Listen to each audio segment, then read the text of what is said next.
So the first thing that I would like to say is, would you like to completely tune out during this part of church? Okay, so I'm getting some mixed emotions. Your faces say, I should say no, but your heart might be saying yes. Here's the good news. If you go to brookviewchurch.com and you click on fill out your online communication card, there's a box that you can check to receive Brookview announcements via text message. Dave, I need to move over, don't I? I'm fine? Okay. You can get the TV. Dave, you're killing the game. Okay, I'm going to keep on going. So you can get Brookview announcements via text. And so if you're missing church or you're just wanting to know how to connect with us, we will send a text message out to you about things that are going on, and we'd love you to sign up. That's a brand new thing that we're going to just kind of try out in the next little bit here. As we've kind of found in this COVID season, we're struggling to know how to communicate with everybody and how to do it in a way that you see what you need to see. Because if you're anything like me, I kind of take a day to clean out my inbox on my email, and then I've sometimes missed the important stuff. So I also want to let you know that we are still doing online gatherings for anyone who wants to participate in Christ-centered community in a socially distant, safe way. And that is happening through Jason's Zoom meetings for adults on Thursday evenings. And then we have Kids Club that is happening on Wednesday mornings at 10 a.m. And we've had 2 great weeks of Kids Club. And I just want to say thank you to kids, thank you to parents for your patience with us as we're trying to figure out how do we teach all ages from kindergarten through 6th grade online and hold attention. So we're trying some new stuff, and it's been super, super fun. So we're tweaking, and thanks for your patience with that. Also, we have our toddler story hour that is just like 15 minutes of absolute chaos and fun, and toddlers are invited to that. We have kids showing up in all sorts of different ways. Even someone came naked one day, and the mom said it was okay for me to share that with you. So I was like, oh, we're doing a Zoom meeting without our clothes on. But it's really fun. It really is. Like, I'm acting like it, but it really is. It's like a highlight of my day to be able to meet with your kids online. And then I had mentioned, we have our middle school group that meets on Thursday evenings at 7:30 p.m. And we're going through the book Love Does by Bob Goff. And so it's just really applicable for them, and we get to have some really, really rich conversations in that. So if you have kids and they want to join us, they are always invited, and you don't have to come every week. It can be just kind of a drop in. It's summertime. We know that you're on vacations and stuff. I want to tell you a little bit about our heart here at Brookview.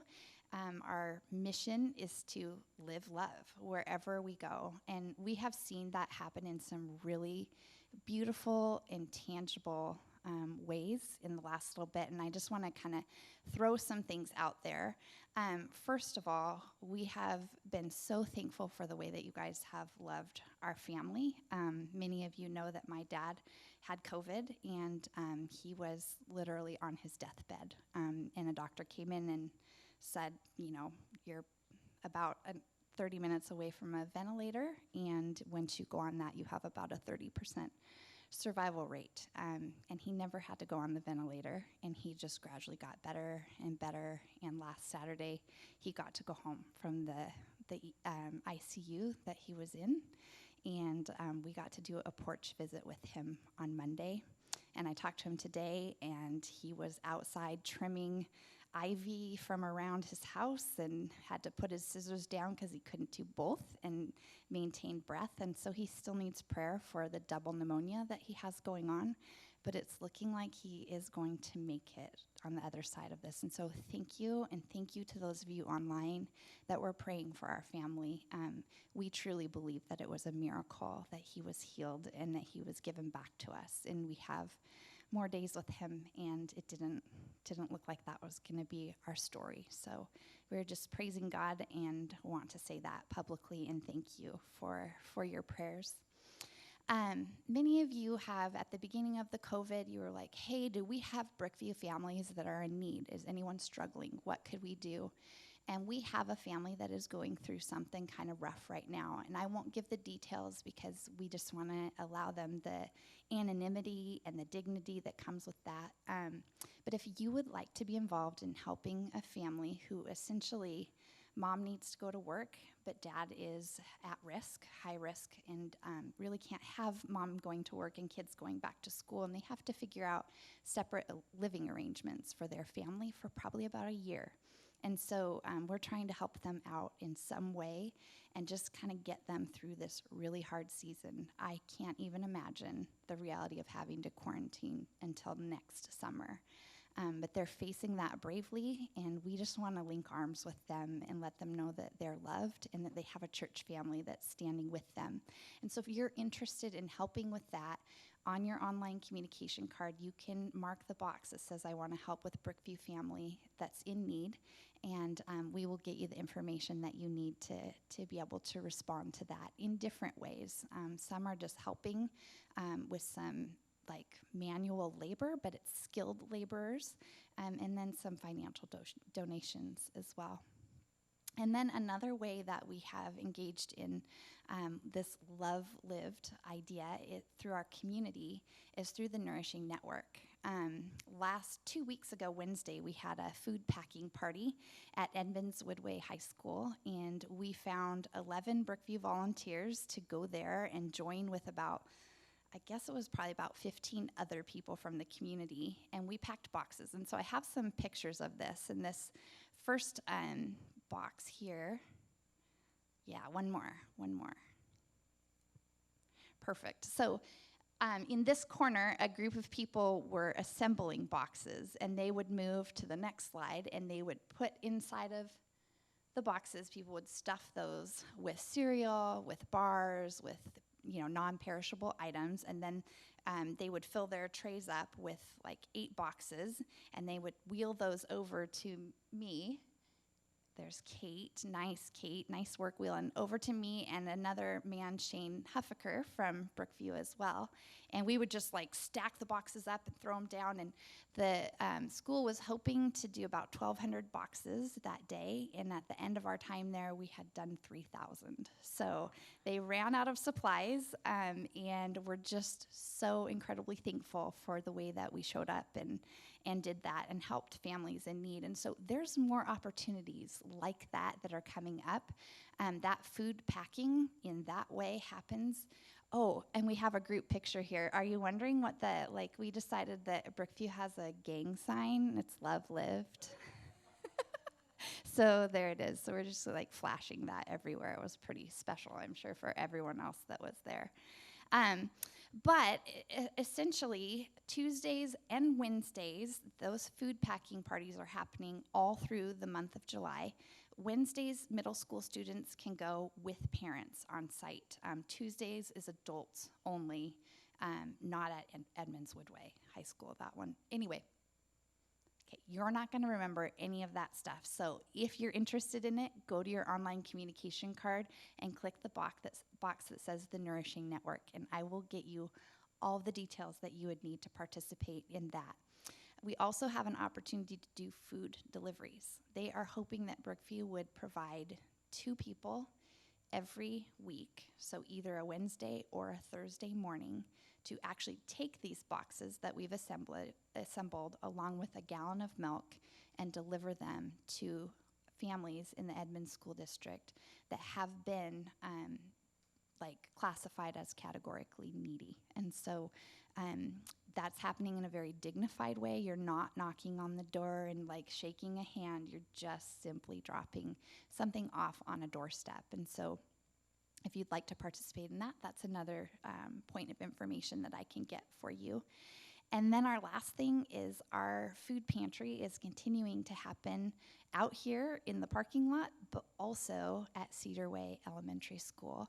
And we have a list of items through signup.com, and we need help with those. And so next Tuesday, not this one, but the next one, is our next food pantry. And so I'd love to send you a link if you would like to be involved in that at all. Again, you just go to brookviewchurch.com to your online communication card and click the box for the Nourishing Network. For that driving route, as far as delivering the food, it takes about an hour or less to do it, and you're delivering to 10 to 12 families to do that. So just kind of gives you a take on between 9 and noon, sometime in that window, you show up and you spend about an hour driving, and they give you the route and everything that you need. You don't have to create that on your own. Vision House is our other place that we are partnering with, and that's at the Shoreline facility.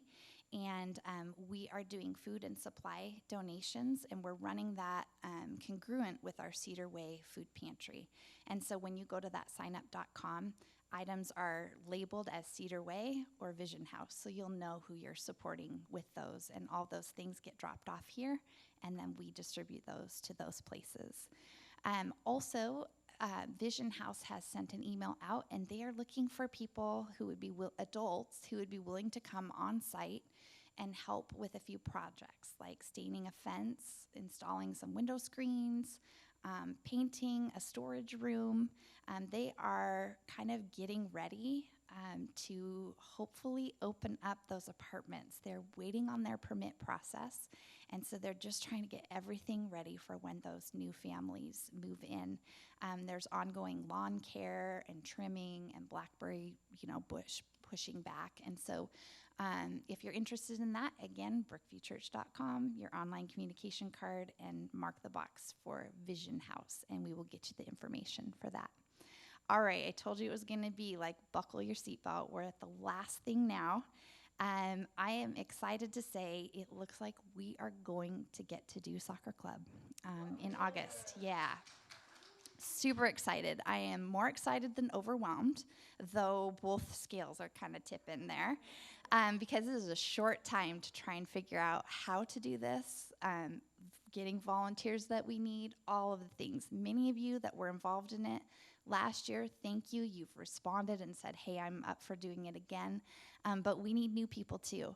We are going to have to break kids into smaller groups. That will be one of the requirements. And I don't know exactly what it will look like, but we are this close to securing a field. And once that happens, we are going to rock and roll and just like cruise into that week. And so we have 65 kids signed up. 3 of them are Brookview kids. So pretty awesome. So Brookviewers, sign your kids up if you would like to come. If you know that you are volunteering and you would like to bring your kids, sign them up. We need to get them in there and situated as well. And do not sign up because you're making sure you're giving preference to those in the community. We need our Brookview families on site. We need them mingling with other kids, and we want you there. So please sign up and do not hold off on that. We will figure out a way. I'm going to get real creative to make sure that every child and family that wants to come has a place to be. So stoked about that, and I just want to thank you in advance for those of you that are going to work hard with me to make that happen. That's it.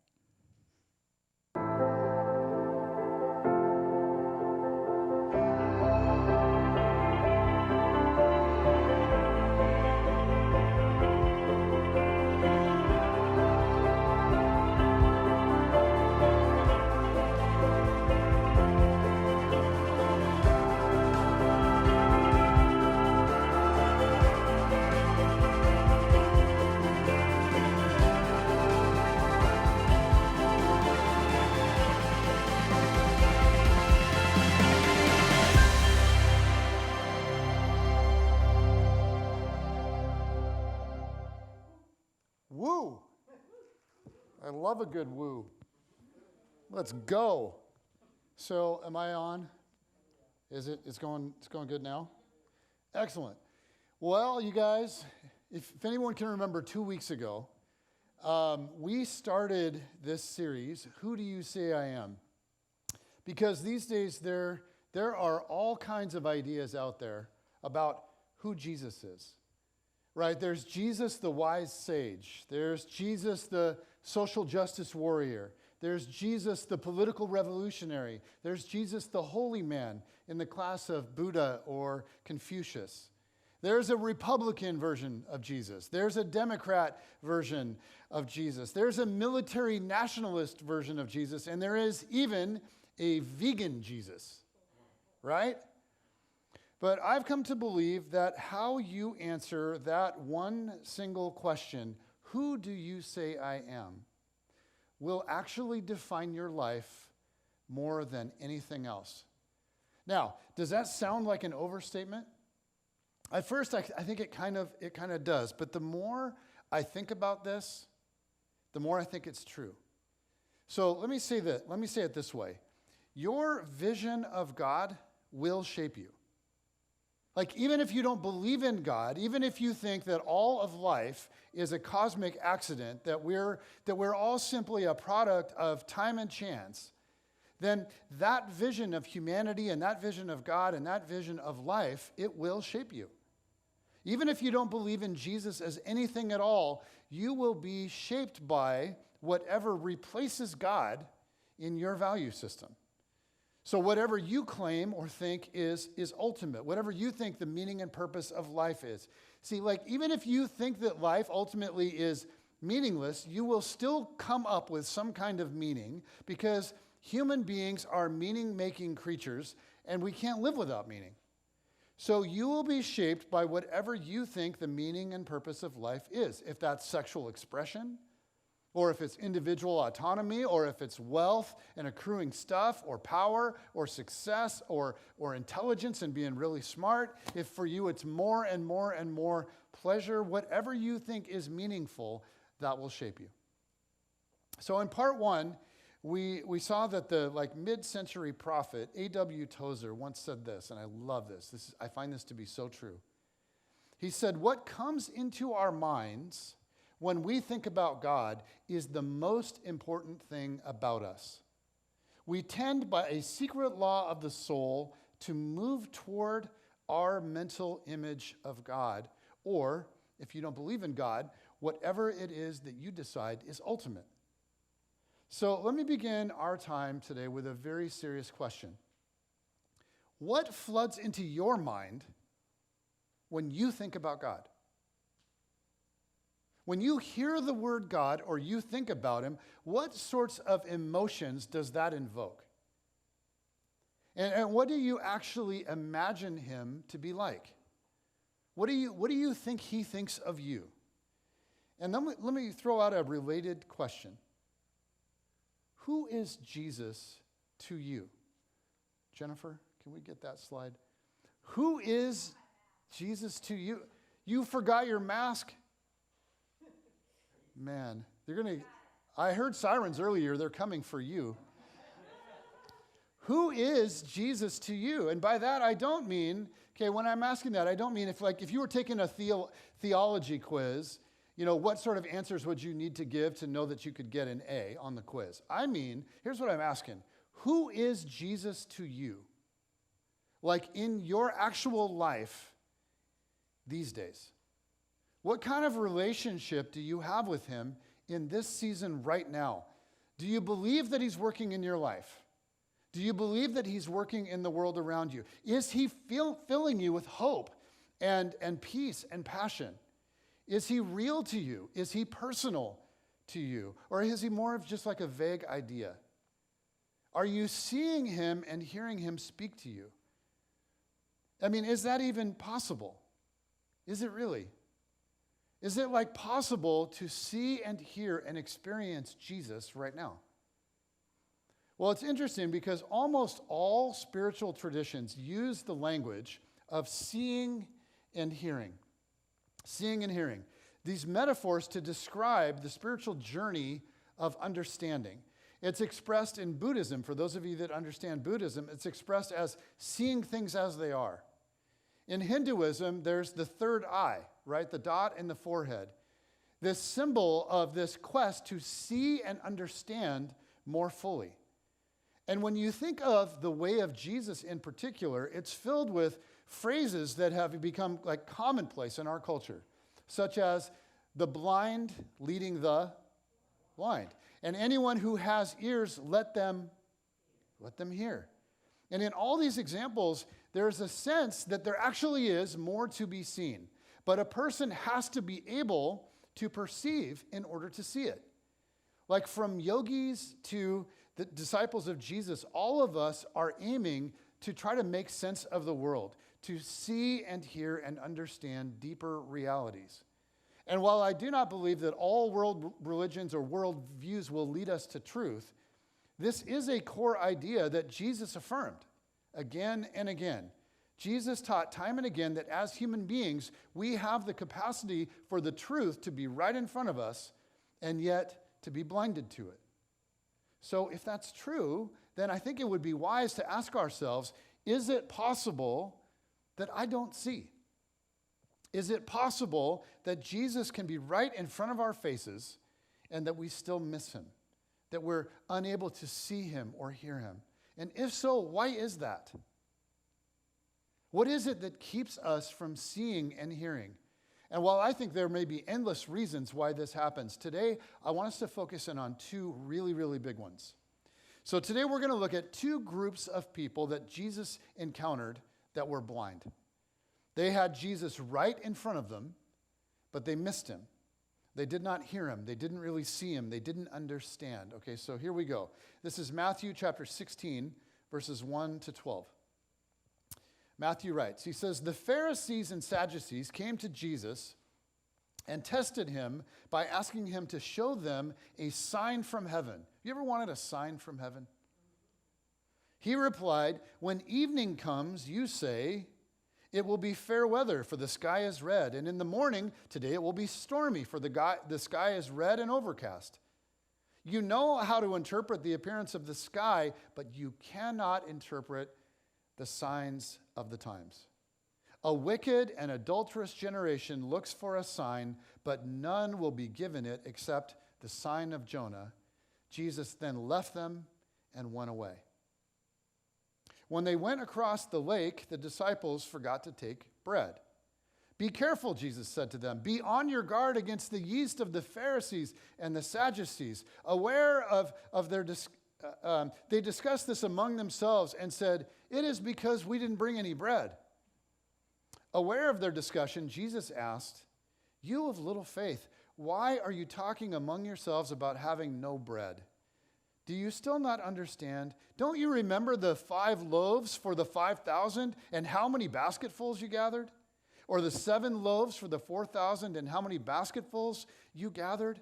How is it that you don't understand that I was not talking to you about bread? Be on your guard against the yeast of the Pharisees and the Sadducees." When they understood, they understood that he was not telling them to guard against the yeast used in bread, but against the teaching of the Pharisees and Sadducees. So in this passage, in this opening scene, it begins with some very familiar characters, if you read the Bible very much, the Pharisees and the Sadducees, because you see these two groups interacting with Jesus all throughout the Gospels. And they were opposite groups of both religious and political leaders who in many senses could not have been more different. Like, to put this in terms that we can understand, imagine officials from the Democrat Party and the Republican Party teaming up together. That's what's happening in this scene. Two groups who were normally completely at odds with one another, they team up together to confront Jesus. So what brings these two groups together despite all of their differences? Well, Matthew says, the Pharisees and Sadducees came to Jesus and tested him by asking him to show them a sign from heaven. So though very different and usually opposed to one another, what the Pharisees and the Sadducees could agree on was that Jesus was a problem. So they came to test him. And that word test is the same as when Jesus was tested by Satan in the desert. Okay, when Jesus was tempted or tested by the devil himself. This is Matthew's way of tipping us off that their intentions here are absolutely not pure. And how did they test him? By asking him to show them a sign. Now, it's unclear exactly what they were looking for because if you've read the story, Jesus has been doing miracles everywhere. But clearly, his miracles to this point had not been enough. They were looking for something that would, without a doubt and on their terms, authenticate to them that Jesus was from God. Something to undeniably verify God's stamp of approval on him. They wanted something that's showy. They wanted something powerful. And they are standing there like with arms crossed. And what we need to see is that they're hoping that Jesus cannot respond to their challenge. Why? Because they don't want to believe. Their intention is to discredit Jesus. So how does Jesus respond? It says, he replied, "When evening comes, you say it will be fair weather, for the sky is red. And in the morning, today it will be stormy, for the sky is red and overcast." You guys, this is so Jesus. So the religious leaders and politicians come to him and they ask for a sign, and he sidesteps their question and he starts talking about the weather. You know, like you do when you're Jesus, which I think is brilliant because he refuses to play along. And what he does instead is he says, hey, you know how you look at the sky in the morning and you can see the red glow of a sunrise? Well, then you know it's going to be a beautiful sunny day. Or when you look at the sky and you see dark clouds, you know it's going to be wet and stormy. You know, for those of us that live in the Seattle area, Jesus might say, you know how, like when you look at the sky and you see ominous gray clouds in the distance, even in July, and you know that the feel of summer is going to be very short-lived. And he goes on, he says, you know how to interpret the appearance of the sky, but you cannot interpret the signs of the times. So Jesus is challenging their ability to see reality, to interpret. He says you can look at the skies and interpret the weather. And by the way, the skies and heavens, they're the same word in Greek. So there's like this little word play going on right here. He's saying, you know how you look at the heavens to interpret the weather? But when it comes to looking for signs from the kingdom of heaven among you, they're like plain and obvious, and you're totally missing them. It's actually right in front of you. They are right in front of your face, and yet you can't see them. He continues, a wicked and adulterous generation looks for a sign, but none will be given it except the sign of Jonah. Then Jesus left them and went away. Now, Jesus gets asked for a sign more than once in the Gospels. This kind of comes up a lot. And more than once, he makes this same statement.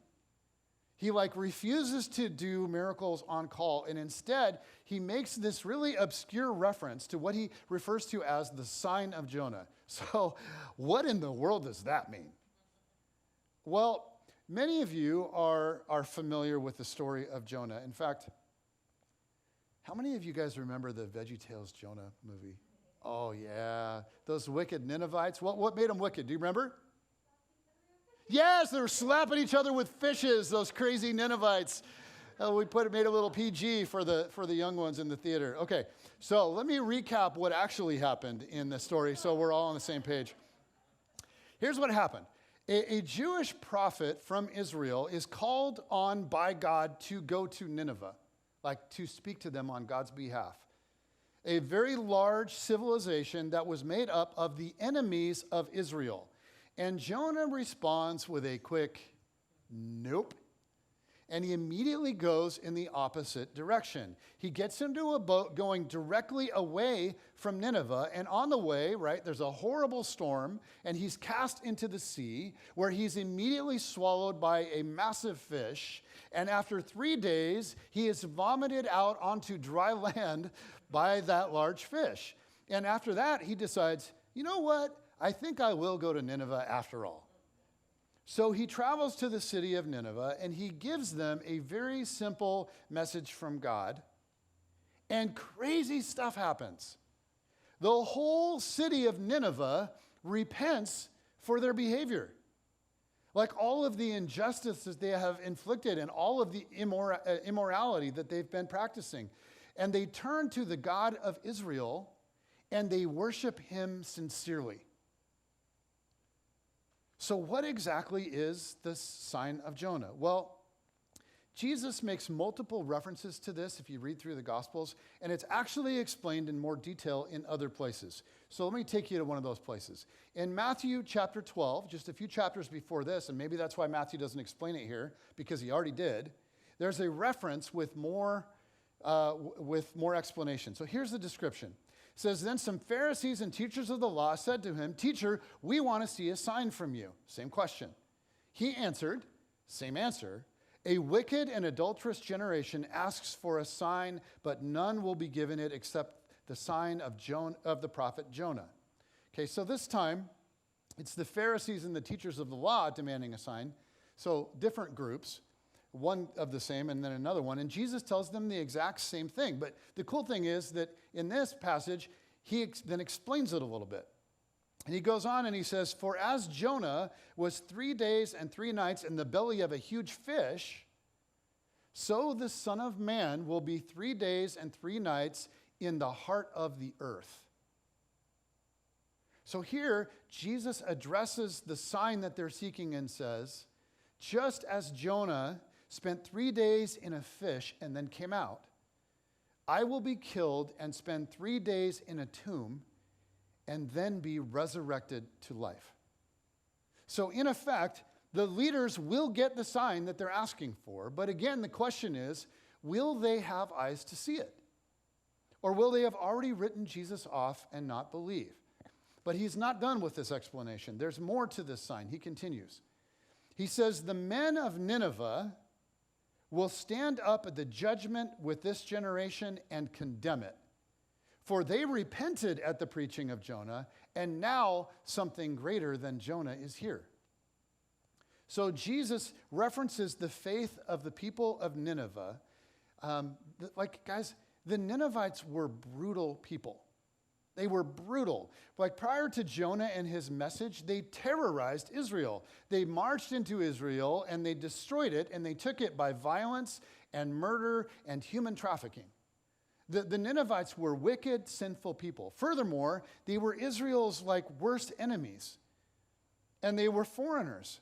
They were people that worshiped their own gods, not Yahweh, not the God of Israel. But when Jonah came to them with God's message, a message of kindness and unprecedented grace, they responded and they actually repented.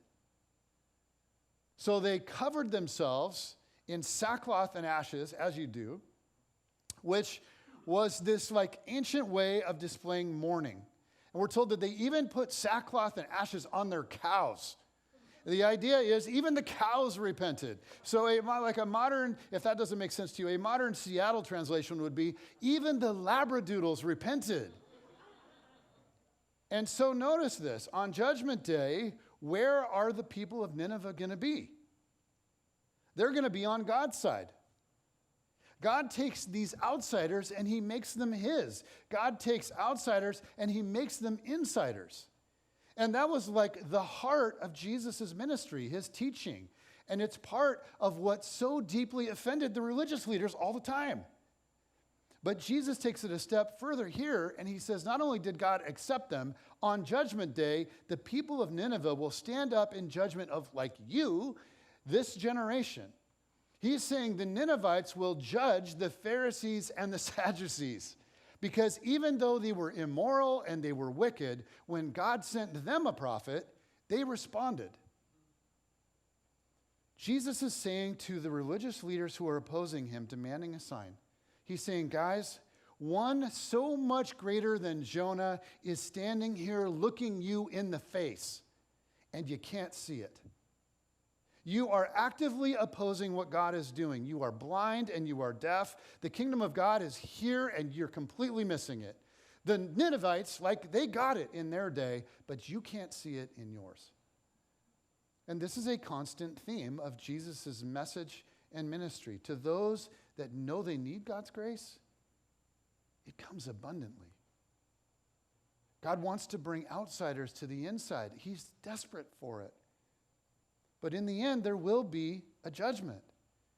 And we will all be responsible for what we've heard and how we have or have not responded to it. So that's the meaning of the sign of Jonah. His prophetic message of God's grace would lead to repentance for many, just like Jesus. And then Jesus' death and resurrection would verify his identity. So the sign of Jonah encompasses a lot, actually. Back to our passage in chapter 16. A sign is demanded again, and Jesus gives the same response as he did in chapter 12. A wicked and adulterous generation looks for a sign, but none will be given it except the sign of Jonah. It says, then Jesus then left them and went away. By this point, Jesus had been doing miracles for years, and still these religious leaders are looking for a sign. Still, they remain cynical and they remain closed off and they resist him. So Jesus makes this statement about the sign of Jonah, and then he's like, that's it, I'm done with you. And he turns and walks away. He refuses to play their game. And instead, he grabs his guys and he turns and with them hops into a boat. Verse 5. When they went across the lake, the disciples forgot to take bread. Peter, I thought, no, John, So Jesus and the disciples hop into the boat and they head off on a new adventure, and they are likely going to be gone for quite some time, and the disciples forgot to bring bread, which is a problem when you're going to travel for a while. Be careful, Jesus said to them, be on your guard against the yeast of the Pharisees and Sadducees. So Jesus comes off this really intense conflict with these very powerful men, and now he's alone in the quiet with his closest friends. And he wants to reflect on this experience with them and process it. He sees this as a teaching experience, and so he warns them, be on your guard against the yeast of the Pharisees and Sadducees. And this is hilarious. They discussed this among themselves and said, it's because we didn't bring any bread. So the disciples hear Jesus' reference to yeast and the religious leaders, and they immediately jump to the conclusion that he's talking about their lack of bread. They're like, oh, dang, Jesus is super mad we didn't bring any bread. As if Jesus is he's just using this opportunity to make a passive-aggressive jab at them or something. They're totally misunderstanding Jesus. He's trying to show them something, but they don't get it. And in the next verse, we start to see Jesus' frustration building. It says, aware of their discussion, Jesus asked, you of little faith, why are you talking among yourselves about having no bread? Do you still not understand?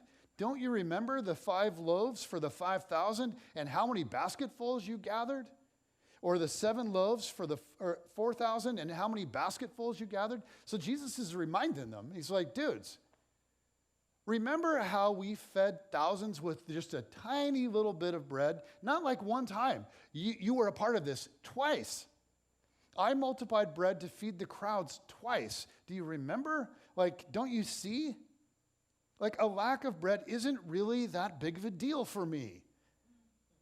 Haven't you guys learned that by now? I'm trying to teach you something big. I'm trying to show you something important right now, but you guys are totally missing it. All you can think about is, oh man, we don't have any bread. He goes on. How is it you don't understand that I was not talking to you about bread, but be on your guard against the yeast of the Pharisees and Sadducees? Then they understood that he was not telling them to guard against the yeast in bread, but against the teaching of the Pharisees and Sadducees. Okay. So in this passage, we have 2 distinct encounters that are connected. The religious leaders come to Jesus, but they can't really see him. And then Jesus is in a boat with his guys, his inner circle guys, his disciples, and he's trying to teach them, but they don't hear him. So to sum it up, we could say 2 separate groups of people missed Jesus and his point. In other words, it is quite possible to have Jesus right in front of you and miss him. But for these 2 groups, there are different reasons why they miss him. For the religious leaders, the main issue is what we could simply call sign seeking, just sign seeking. These religious leaders, they come to Jesus and they ask him to perform a sign that they might believe, which sounds noble, but it's not. And he essentially tells them that they already have all the signs that they need, and he condemns their request for more, and then he walks away. And this is kind of weird to us, because we very rarely see Jesus just walk away. We're used to Jesus like being open to everyone, to graciously meeting people wherever they are, right? So it raises the question, why here? And it seems that Jesus believes that sign seeking is not openness or faith, that it isn't honestly seeking God, that it's actually seeking something else. And behind sign seeking, there can actually be a couple of different issues. And so let me highlight them in turn. The first one is sign seeking as sensationalism. Sensationalism is a desire to see something miraculous. You ever desire to see something miraculous? To just feel awe. It's the desire to experience something that will wow us. It's a desire for God to impress us or grab our attention so that we then might believe. But sign seeking isn't faith. Jesus is pointing out it's actually a lack of faith. The Pharisees and Sadducees had plenty of signs had they been open to see them. Like in the chapter just before this, in Matthew chapter 15, Jesus healed the blind. He healed the lame. He healed the mute. And Jesus fed 4,000 by multiplying bread. So the problem with signs is that we can so easily miss them. Like if you don't want to see them, you won't. But even if you do see them, and even if you are touched by them, reliance upon signs for your faith creates a problem. Like you might be in a season right now where you're actually seeing the sensational. You're having especially passionate times of worship, or you're seeing miracles happening all around you. And I would just say that's all great. That's kingdom stuff. That's awesome. But if we're not careful, we can become dependent upon these signs, and we can make the signs themselves the lifeblood of our faith. And I think Jesus wants more for us. He wants something deeper. Because there's a risk that we can become more infatuated with the signs than we actually are the person of Jesus. And here's the real dark side of it. What happens to our faith in a season then when the sensational kind of goes away and dries up? What happens when the miracle doesn't come? What if we don't feel all that tingly during worship? Like what then? See, to be an apprentice of Jesus with maturity, who stands firm, our faith must be stronger and stretch farther back than the last time that we sensed him displaying his power. We have to be on our guard against sensationalism. But for many of us, sign seeking isn't really primarily about sensationalism. There's another issue that comes with sign seeking. And it's not sign seeking as sensationalism, it's sign seeking as cynicism. And this is huge because, would you agree, our culture is growing more and more and more cynical? I mean, cynicism is just becoming the air that we breathe. In fact, it's kind of becoming cool to be cynical these days. You're actually viewed as more intelligent if you question everything. If you're super reluctant to buy into things, or if you can figure out a way to play devil's advocate with pretty much anything at any moment, people are like, oh, that's awesome, you're brilliant. In this day and age, it's so easy to morph into more and more and more cynicism, to become quick to mock, quicker to undermine what somebody says, slower to believe the best about someone, and just less likely to believe that God is actually going to show up. But here's a sobering reality about Jesus, and this should get our attention. He simply does not waste his time with cynical people. People who are waiting for him to prove to them that he's worth following. People waiting for him to prove to them that he's real, that he's the real deal, because their mind is actually already made up. And for followers of Jesus, when we think about this, it can be a little bit scary, I think. But it doesn't need to be. Because we can look at ourselves, and many of us have doubts, right? I mean, you ever doubt? And so does this mean then that Jesus is going to write us off? No, okay, not at all. So let me be clear on this. Cynicism is not the same thing as doubt. It's not. Cynicism comes from a totally different heart motivation than doubt. Here's the difference. Doubt aches to believe. Cynicism does not. Doubt leans into Jesus, longing for him to show up. But cynicism stands back, demanding that Jesus lean into us, that Jesus meets our demands, that he gives us proof. And cynicism expects that Jesus will not come through. In the Gospel of Mark, there is a fantastic example of how doubt aches to believe. There's a desperate father who brings his child to Jesus, and he's hoping for healing. And Jesus says, anything is possible if a person believes. And this father, who does not have perfect faith, this father, who is a mixed bag of both faith and doubt, says, I do believe. Help me overcome my unbelief. And Jesus meets him in that request and says, you got it, that's enough. And I sort of sense Jesus thinking to himself, okay, that's it. That right there is faith as small as a mustard seed. It was incomplete and it was immature faith. It had doubt all mixed in, but doubt aches to believe. Cynicism does not. And Jesus felt the ache in that man, and he met him in it. I remember when I came to faith in Jesus in my early 20s. I started, the whole process, it started as pure skepticism. Guys, I wanted the Christian story to be a lie. I asked questions and sought answers only to be able to prove that it was wrong. And so I was standing there with arms crossed, just hands clenched. Nothing was open. But along the way, something happened. And I started to see glimpses of beauty. I began to see the person of Jesus and his way. And it began to be compelling to me.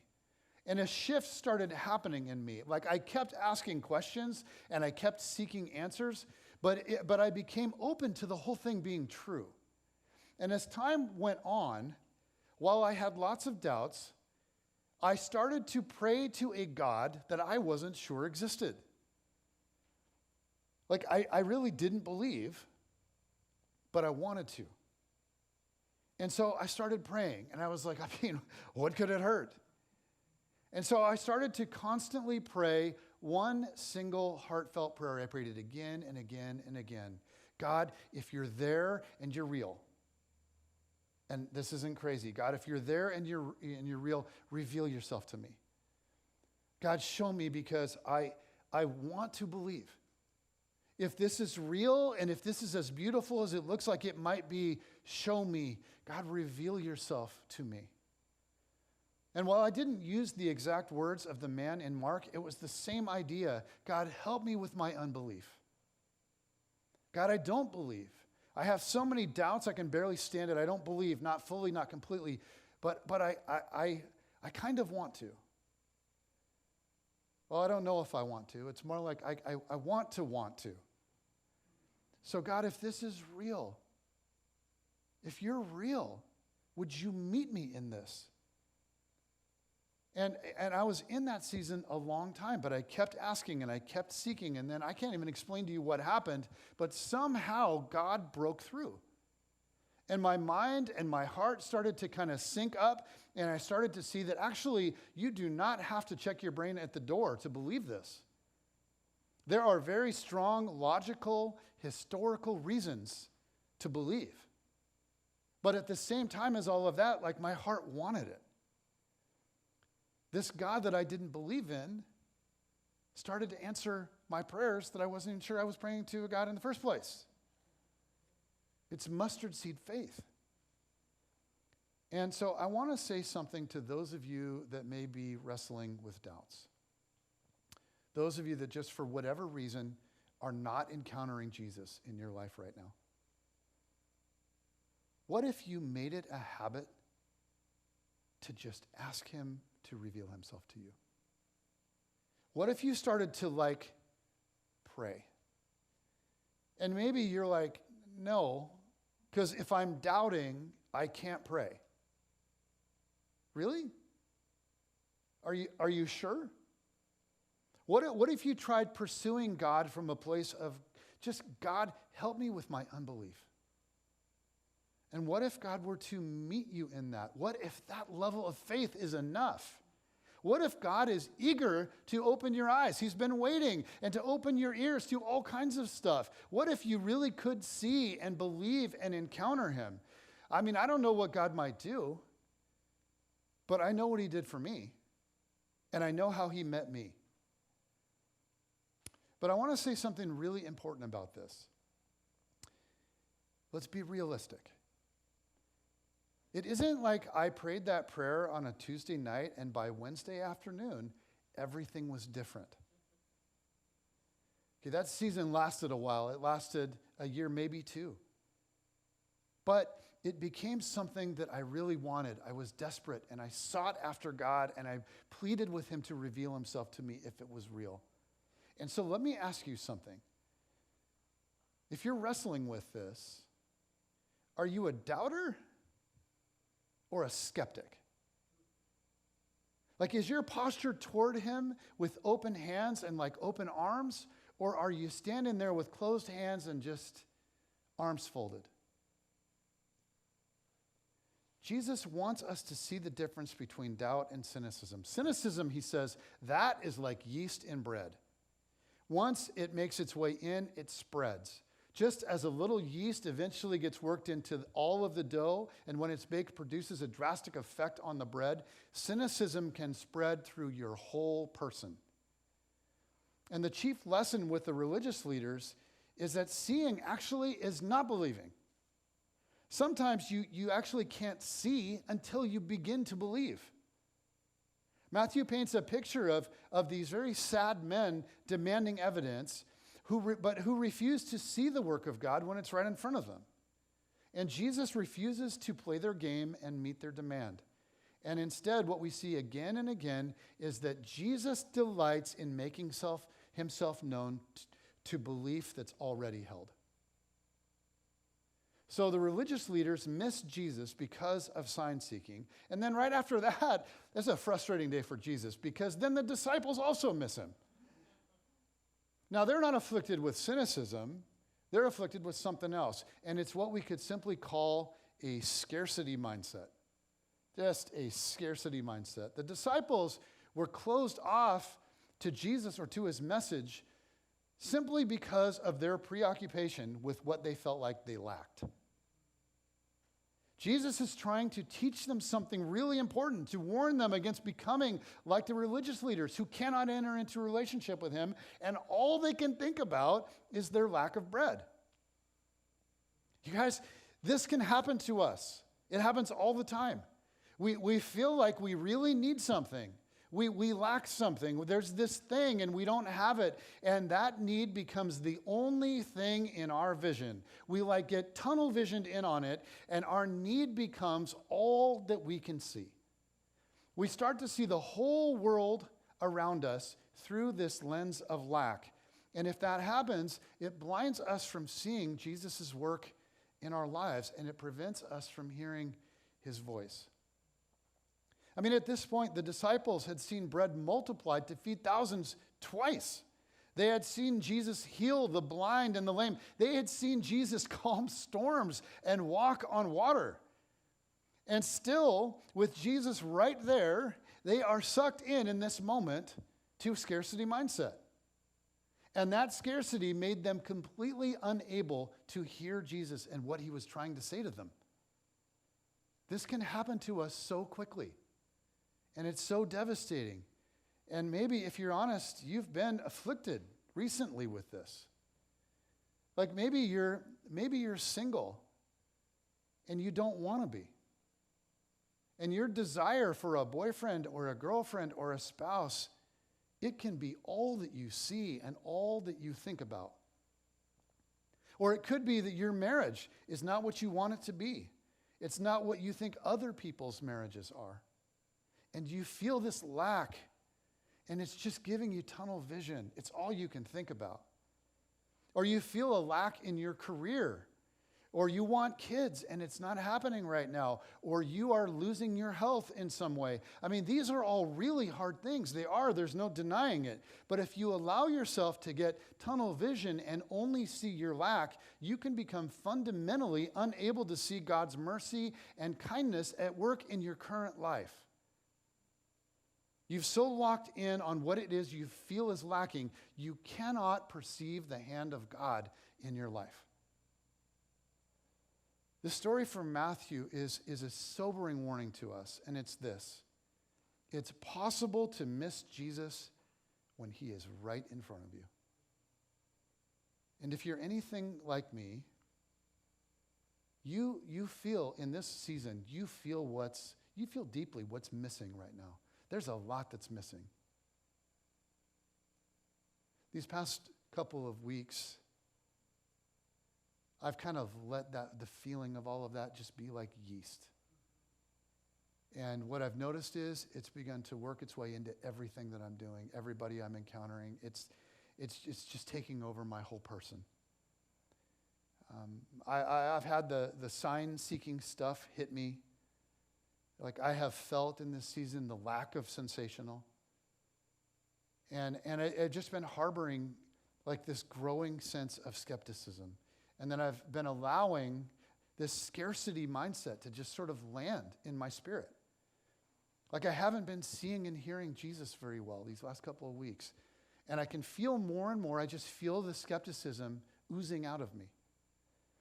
Now, you guys, this COVID season has brought with it so much scarcity. And I don't just mean like toilet paper and flour. And by the way, what is that? Flour? Really? What are we all at home baking our own bread? What's going on? You're not, babe? Good. Here's a thought. Maybe the people that are baking bread aren't doing it right, and that's why they need more toilet paper. Okay, just to be clear, when I talk about scarcity, that's not the kind of scarcity I'm actually talking about. I'm talking about a much deeper thing. I'm talking about a sense that I don't have what I need. I fundamentally do not have what I need to be who I'm supposed to be. Like I don't have what I need to lead this church. This church does not have the resources that it needs to be able to flourish. Because if you guys remember, prior to this COVID season, you guys remember back like 4 months ago, 5 months ago? You guys, God was moving here. He was on the move. A few years ago, just to take you back through the history, our church had met in a high school for its entire existence. We had spent 12 years in a high school, setting up and tearing down with no real hope of ever having a home of our own. But we started praying that God would do something miraculous and provide, and boom, this space opened up. And it was rented to us and offered to us for way below market value. And then after a couple of years, it was sold to us for like half price. And then our family of churches to which we belong, and I think is a great thing, kicked in $150,000 to make it even more doable for us and help us with the down payment. And then we did a campaign to raise money, and we wanted to hire a staff member and buy the church, and we really needed to do some renovating and repairs. And so I spent several months in a series called Blood and Thunder. You guys remember that? Oh, man. And we dreamed together about what God might do in and through us. Like if we brought the blood and God brought the thunder, right? And so the heart of our church, it was this amazing thing. It's like the Holy Spirit just swept in here like fire. And the hearts of our people and the feeling, it just, you guys remember, we just caught fire. And so we bought the church. We bought it. And we fixed it up. And we got our staff guy. And then from September to March, you guys, this place was hopping. And it was nuts. Like record numbers of people coming to church. We did at our growth rate, we did like a forecast out, and we're like, if we kept this up for 6 years, we'd be a church of like 2,500. And it was just like nuts. Ministries were bursting at the seams. We had the deepest times of worship. People just pouring themselves out, expressing themselves in new ways. New leaders were emerging right and left. And it was just miracle after miracle after miracle. It was like sign after sign.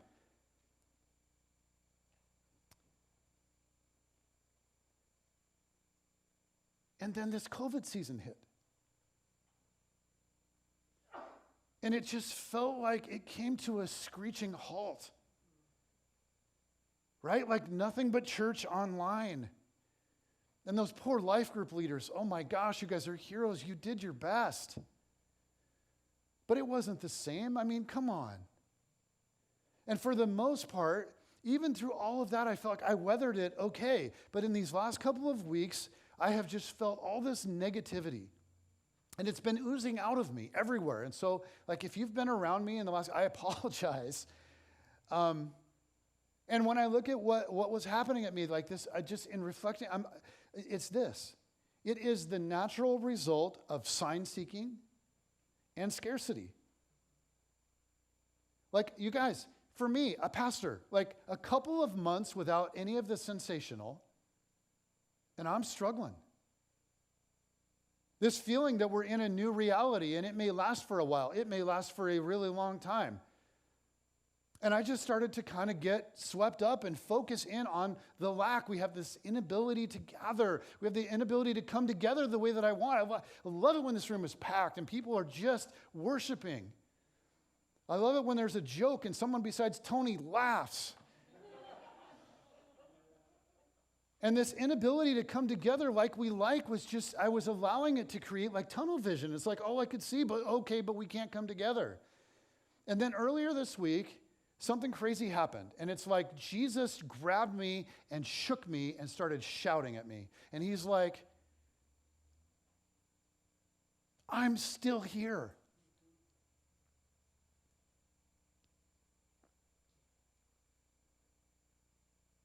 He's like, I've got you.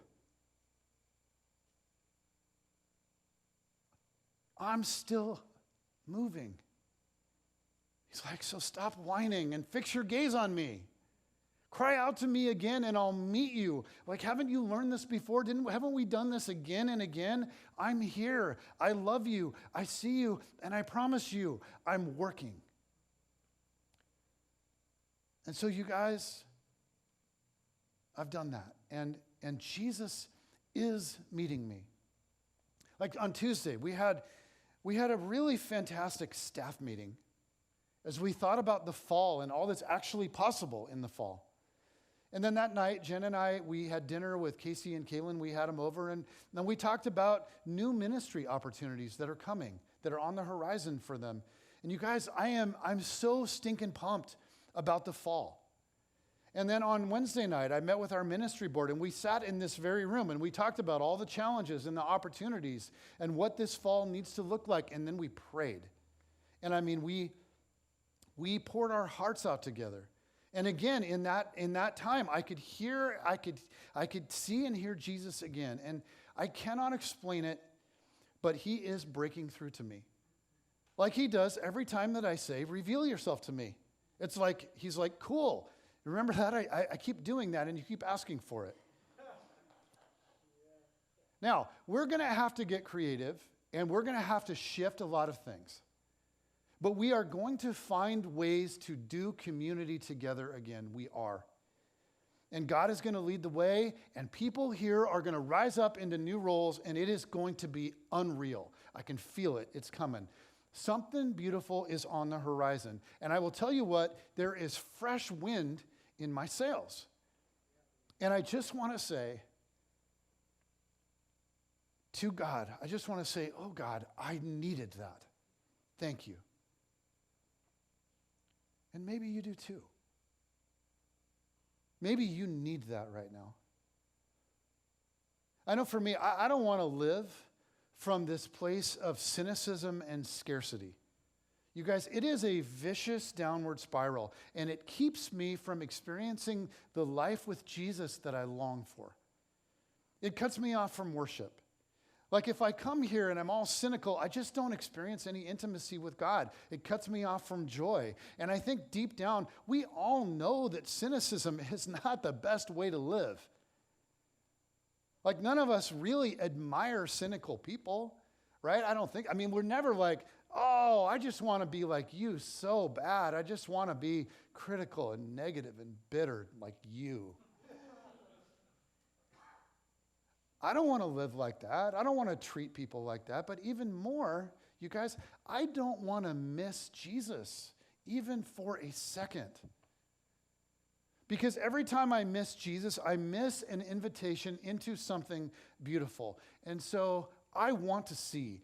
And I want to hear. And if you do too, then I would just say, maybe you could echo my prayer in your heart. And my prayer has looked something like this. Jesus, keep showing me who you are. Keep revealing yourself to me. Jesus, I need you. I want you. Jesus, help me to learn to live with open hands and open arms toward you. Help me to grow beyond sign-seeking. Help me overcome cynicism. And help me not to fall into this scarcity thinking. God, help me to see all of the abundance and all of the blessing that's all around me. And you guys, I just want to say, we're going to spend some time worshiping in here. And I would invite you to stand because you've been sitting for way too long between my blabbering and then really long announcements from my beautiful wife that were very well done. It's been. So I would invite you to stand. But here's, if it makes sense for your heart to be aligned with your physical posture and for you to worship with open hands and open arms, reaching out to God and saying, I need you, I would invite you to do that. Because you may be in a spot that's like me. You're desperate to see Jesus. You need to hear from him. You need to see him. Let's ask him for it. Let's ask him for it.